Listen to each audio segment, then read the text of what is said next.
John. Chapter 19. Pilate gave orders for Jesus to be beaten with a whip.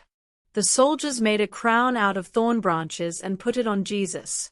Then they put a purple robe on him. They came up to him and said, "Hey, you King of the Jews!" They also hit him with their fists.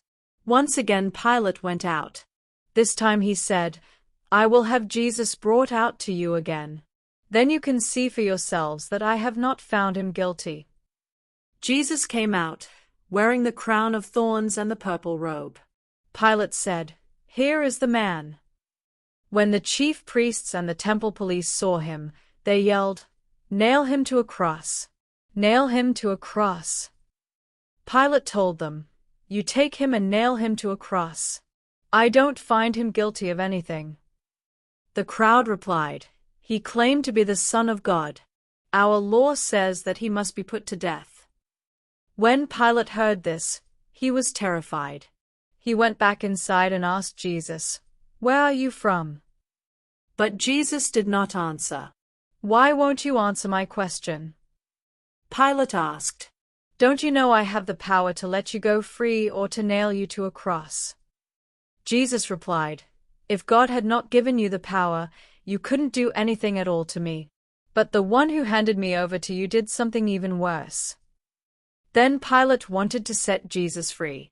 But the crowd again yelled, "If you set this man free, you are no friend of the emperor. Anyone who claims to be a king is an enemy of the emperor." When Pilate heard this, he brought Jesus out. Then he sat down on the judge's bench at the place known as the Stone Pavement. In Aramaic, this pavement is called Gabbatha. It was about noon on the day before Passover, and Pilate said to the crowd, "Look at your king." "Kill him! Kill him!" they yelled. "Nail him to a cross." "So you want me to nail your king to a cross?" Pilate asked. The chief priests replied, "The emperor is our king." Then Pilate handed Jesus over to be nailed to a cross. Jesus is nailed to a cross. Jesus was taken away, and he carried his cross to a place known as the Skull. In Aramaic, this place is called Golgotha. There Jesus was nailed to the cross, and on each side of him a man was also nailed to a cross. Pilate ordered the charge against Jesus to be written on a board and put above the cross. It read, "Jesus of Nazareth, King of the Jews." The words were written in Hebrew, Latin, and Greek. The place where Jesus was taken wasn't far from the city, and many of the people read the charge against him. So the chief priests went to Pilate and said, "Why did you write that he is King of the Jews? You should have written, 'He claimed to be King of the Jews.'" But Pilate told them, "What is written will not be changed." After the soldiers had nailed Jesus to the cross, they divided up his clothes into 4 parts, one for each of them. But his outer garment was made from a single piece of cloth, and it did not have any seams. The soldiers said to each other, "Let's not rip it apart.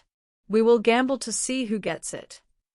This happened so the scriptures would come true, which say, "They divided up my clothes and gambled for my garments." The soldiers then did what they had decided. Jesus' mother stood beside his cross with her sister and Mary, the wife of Clopas. Mary Magdalene was standing there too. When Jesus saw his mother and his favorite disciple with her, he said to his mother, "This man is now your son." Then he said to the disciple, "She is now your mother." From then on, that disciple took her into his own home. The death of Jesus.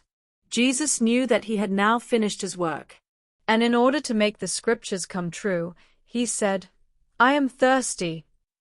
A jar of cheap wine was there. Someone then soaked a sponge with the wine and held it up to Jesus' mouth on the stem of a hyssop plant. After Jesus drank the wine, he said, "Everything is done." He bowed his head and died. A spear is stuck in Jesus' side. The next day would be both the Sabbath and the Passover. It was a special day for the Jewish people, and they did not want the bodies to stay on the crosses during this day. So they asked Pilate to break the men's legs and take their bodies down.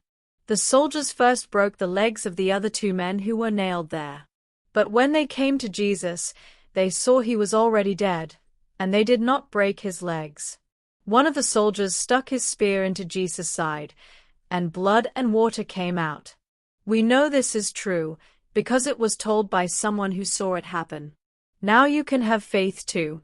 All this happened so that the scriptures would come true, which say, "No bone of his body will be broken, and they will see the one in whose side they stuck a spear." Jesus is buried. Joseph from Arimathea was one of Jesus' disciples. He had kept it secret though, because he was afraid of the Jewish leaders. But now he asked Pilate to let him have Jesus' body. Pilate gave him permission, and Joseph took it down from the cross. Nicodemus also came with about 30 kilograms of spices made from myrrh and aloes. This was the same Nicodemus who had visited Jesus one night. The two men wrapped the body in a linen cloth, together with the spices, which was how the Jewish people buried their dead. In the place where Jesus had been nailed to a cross, there was a garden with a tomb that had never been used. The tomb was nearby, and since it was the time to prepare for the Sabbath, they were in a hurry to put Jesus' body there.